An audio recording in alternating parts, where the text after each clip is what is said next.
Famille, nous allons rester toujours dans le pays de l'AES au niveau du Burkina Faso pour parler du Conseil des ministres tenu hier, 12 février 2025. La perspective des statuts de chefferie coutumière et de tradition actée. Selon le président du Faso, chef de l'État du Burkina Faso a présidé ce mercredi l'hebdomadaire du Conseil des ministres. Selon le ministre porte-parole du gouvernement, Penwende Gilbert Ouedraogo, au cours de cette séance, plusieurs dossiers ont été examinés et adoptés. À titre du ministère de l'administration territoriale et de la mobilité, le Conseil a examiné et adopté un projet de loi portant statut de la chefferie coutumière et traditionnelle au Burkina Faso.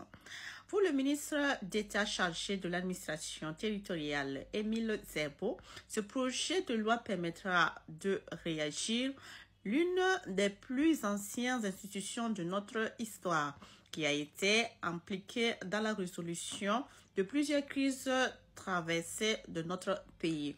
Ce projet de loi vient clairement fixer le rôle et la fonction de la chefferie traditionnelle et permettre son intégration dans l'ordonnance juridique de notre pays.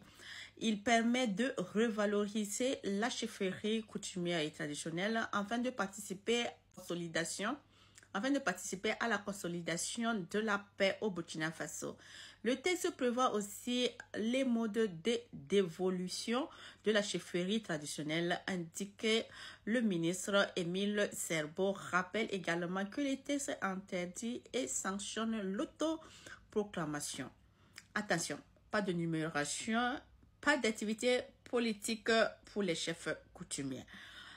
En outre, ce projet de loi ne prévoit aucune rémunération pour les chefs coutumiers et ou traditionnels et exige de ces acteurs la démission s'ils s'engagent en politique. C'est un texte qui permet aux chefs coutumiers et traditionnels de jouer le rôle que nous avons toujours voulu au Burkina Faso, c'est-à-dire des chefs qui rassemblent la population et consolident la paix, a-t-il précisé le ministre d'État. Et aussi, concernant le décret aussi de la gestion des flux migratoires, le décret d'application de la loi adoptée. Pour le compte du ministère de la Sécurité, et le Conseil a adopté un décret relatif aux modalités d'application de la loi du 22 février 2024 portant conditions d'entrée et de séjour des étrangers, de sortie des nationaux et des étrangers du territoire national. Selon le ministre de la Sécurité, Mahamadou Sana, ce décret vise à renforcer et à clarifier les dispositions législatives en matière de gestion du flux migratoire, tout en prenant en considération non seulement les normes et les standards internationaux et communautaires, mais également certaines tendances modernes en matière de droit comparé. Le décret d'application va contribuer à lutter efficacement contre le terrorisme et toutes les autres formes de menaces transnationales. Il servira de base juridique pour encadrer le visa électronique et facilitera davantage le traitement de l'entrée et du séjour des étrangers au Burkina Faso.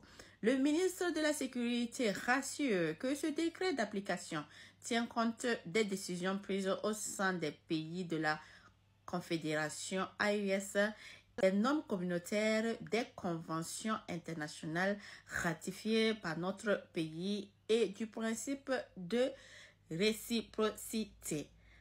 C'était là de la direction de la communication de la présidence du Faso.